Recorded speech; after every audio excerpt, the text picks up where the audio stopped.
Let's summarize for you the three most important things you need to know about the IMF deal. The first one are the 5 prior actions. Godfrey, I'm sure you know these already. The first one is the weighted tariff. So the 30% and the 18% you paid is IMF matter. Get Fund, Road Fund, District Assembly Common Fund have to report provisional spending budgets um, in what they call a Hyperion at a disaggregated level. It's also happened. MOU has been signed between Ministry of Finance and BOG to eliminate monetary financing of the central bank has happened. Legislation that will make it important to achieve the 2023 fiscal objectives has been signed into law. Published the Auditor General's report on audit of COVID-19. That has been done. So all of those prior actions have been taken. And then there are lots of numbers that we have to meet. This degree, 90 this, all of that in there. And then about 10 structural benchmarks, which are really not in English, because when I mention it, you won't be understand it. Listen to one. Finalize the comprehensive stock take of payables accumulated by all MDAs. Design a payable clearance plan and lay out a structural reform plan to reduce future accumulation of arrears. Charlie, I don't even know what that means. Finalize strategy to strengthen the financial sector and rebuild financial institution buffers. Publish the updated energy sector recovery plan. Publish a strategy after cabinet approval to streamline statutory funds. The strategy should include 5 key areas. Publish a medium-term revenue strategy approved by cabinet. Approve plans of all banks negotiated during the previous quarter to rebuild capital buffers and initiate corrective actions on institutions whose plans are not deemed credible. Introduce an indexation mechanism of the benefits under the livelihood empowerment against poverty. Operationalize the integrated tax administrative system by completing 7 things. Expand GIFMIS infrastructure to 265 IGF reliant institutions with all the available functionalities. So these are huge words. Those are the things we say we'll do. Yeah, so we say we'll do them for the next 3 years. Yes. So that's the IMF. I hope you understood what I just read. Yes. Oh, I'm perfectly clear. I didn't understand the thing I read myself. But can I engage you? Oh, talk to me. Can I engage you on this? I'm here, Clara. You can talk to me. So, I read Ghana's request to the IMF. Yeah. And then this one that you just read, which is the IMF's response, Yeah. basically in terms of what they are going to do. Yeah. Right. And then Ghana's request outlines the problems Ghana is in and what they sought to do. I look at it, and the first question I want to ask you is, why, if you read the entire document, Ghana's request, it explains quite honestly a lot of the problems we have gone through. Yeah. But yet, this same group of persons who administer the country almost always publicly deny some of these things. How are they able to present one set of truths, even to us via Parliament? And when you read the IMF document, it looks pretty different, unless I misread it. Is it the letter you are referring to? Yes, the full, if you read Ghana's request, Yeah. the May 17 one. What does the letter say? Request for an arrangement under the Extended Credit Facility press release, staff report and statements by the Executive Director for Ghana. And then it goes on to talk about... Have you seen the letter of intent? The Yes. letter of intent in the document. You're right. The letter of intent admits the challenges. Yes, so... But the letter of intent is sort of using the external challenges to say that's what has worsened our position. It's the IMF who then, in their executive summary, then said these external challenges only sought to exacerbate pre-existing conditions. So it's like two sides of the coin. The government says, well, we've been hit by COVID and we've been hit by Russia, Ukraine. And the IMF says, yes, we've been hit by those two, but the thing that hit you only exposed that you were not strong before it hit you. Okay. My second question for you. I pointed fingers at the Bank of Ghana yesterday. Yes. We didn't discuss it, but today you've given me a bit of time. When I go through both documents, I am not. I am quite worried by what looks like a very weak Bank of Ghana. in this interaction with the executive in administering the economy. What has been your take on the Bank of Ghana's role when you look at the documents and also look at what has been put in place by the IMF, for instance, in saying this is what needs to be done at the BOG? You know, the truth is that the way our country has been structured, and there's something called fiscal dominance, which happens a lot, where the fiscal side of the economy tends to do things that drives inflation up, and the monetary policy is passive, right? And as I said, a lot of the inflation you have is driven by the fiscal side, right? A lot of the borrowing is really the government looking for money to do things on the fiscal side, and the governor and his team, the toolbox they have is limited to, or at least the way they interpret the toolbox they have is basically limited to interest rate level adjustments through their policy rate. So they've been passive in that sense. And then when the COVID problem came, then they went beyond the limit and gave the government a bit more money, and they cited the fact that there was a national emergency. This was if they didn't do that, the country would collapse. And so therefore the IMF is now saying they should sign an agreement for the next 3 years that they won't give the government any money. All right. I'll answer this in two ways. When I was a young journalist, I listened to Paul Akwa talking about being governor. He was one of the most respected Ghanaians in the IMF. And Paul Akwa used to say that for him, central bank independence meant central bank independence. And he knew that some of the things he did, the executive may not be very happy with him. The fiscal side may not be happy with him. And I recall him saying some program informally that there were days that sometimes they take a decision and they have to jet off to another country just to go for another conference to avoid all the unnecessary phone calls, because the way he saw central bank independence was the way it's supposed to be. But yesterday when I interviewed the head of civil service, I didn't ask him a direct question, but when I listened to him carefully, he made a point. It looks like, in the 30 years of our Fourth Republic, administrations have become more dominant, even he was talking about the relationship between chief directors and technical directors, technical assistants. So like you have a well-trained guy in the Ministry of Energy, but the Minister of Energy will come with his technical advisor. You have a well-trained journalist who's running communication at Ministry of Education, but the minister will bring his own technical guy. So the point he made, not in as many words, was that in this Fourth Republic, we've seen governments increasingly not break the law, but basically push convention to its limit. They do things their way, right? So appointing technical directors is not wrong, but somehow it can interfere with the work of a chief director. And I'm using that to say that we've seen the role of governor become more intricately intertwined with the way the executive wants to work. And the relationship between the monetary authorities and the fiscal authorities, the line is not that clear anymore. Do you understand what I'm trying to say? So it is a sign of the political times we are in, that if you are the governor whose policy choices were seen to be going to affect the objectives of the finance ministry and, for that matter, the fiscal side of the executive, he may be pushed out, or he may have issues with the executive because he doesn't have the luxury of a lot of interviews or press conferences. He just does MPC. He's not a member of parliament. And I'm talking about this governor. I'm talking about the governor. The position is not. He is not. I don't like the appointment of finance ministry. The relation between the finance ministry and the president is very close. It's actually the first most important appointment. So the governor in this Fourth Republic is increasingly being seen as some appendage to the finance minister, the financials, the fiscal system. I have to be very careful here.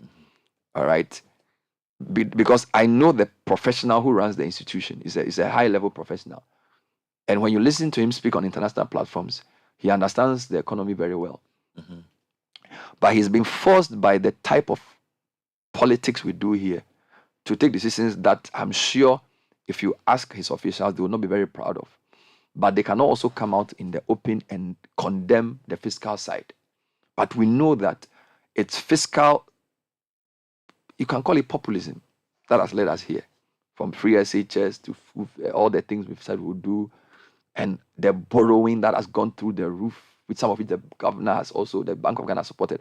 So what I'm trying to say is that the politics of economic management has increasingly politicized even the role of the monetary authorities. So they try to maintain the conservative way in which they do their work, but it's increasingly difficult. That's point one.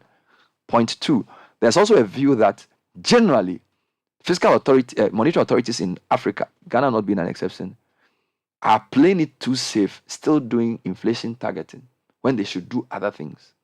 Okay, but that's a discussion that can be had among economists around what we should do. Like the point I made about why do you keep using your dollar reserves to give people to buy rice? That's why they said don't even give you money to import certain things. So they have to be a bit more forthright. So if you look at Nigeria, their rice project was championed by the governor because they said, look, we cannot keep using scarce dollar reserves to be importing rice when we need dollars to buy things that we think we don't have here.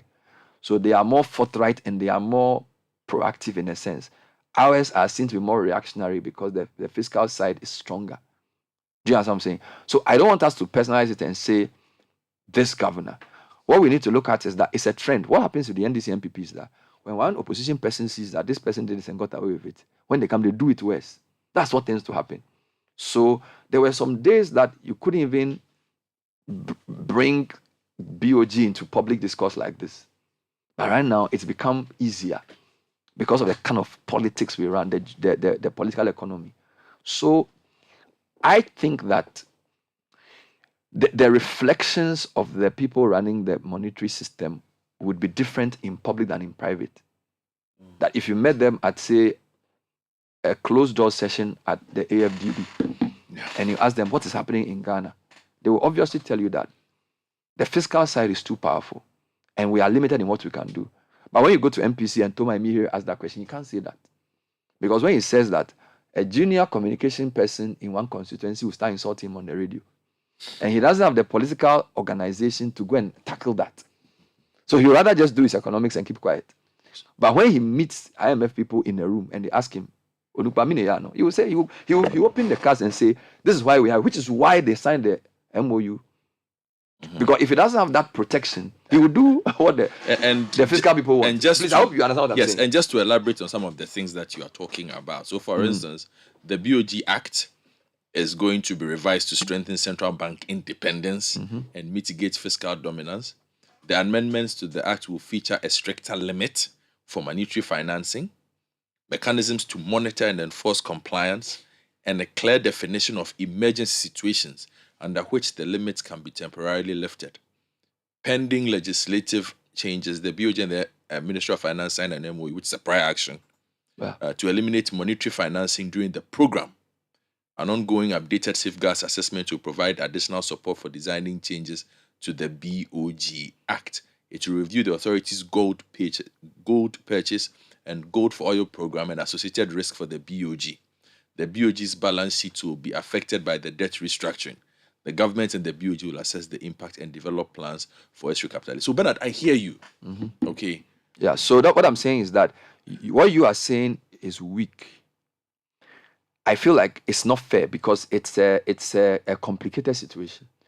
And so in a sense, but the task that is given to to both the fiscal and the monetary side, right, is to ensure a certain level of protection for the economy, right?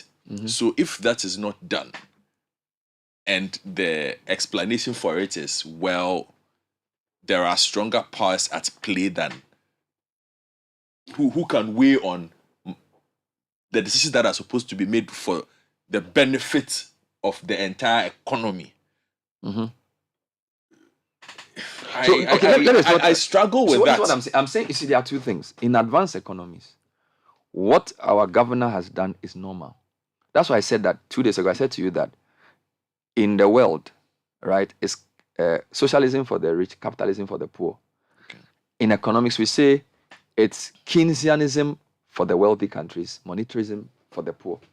What I'm saying is that in advanced countries who are monetarily sovereign, that they will use their own, they will print money to do what they have to do, because they are not exposed to other currencies. And I'm saying that we are not monetarily sovereign. So now we have people who are sitting at our BOG to make sure that our governor doesn't do what governors in advanced countries will easily do. During the COVID, listen to German finance minister. Yes. He said nobody should come and talk to him about deficits. Yes. Didn't we attend the same economic schools? Why? Because their economy is export driven, and they don't have an exposure to another currency like we'd have. Yeah. But go to the poorer pigs, Portugal, Italy, Spain, and Greece.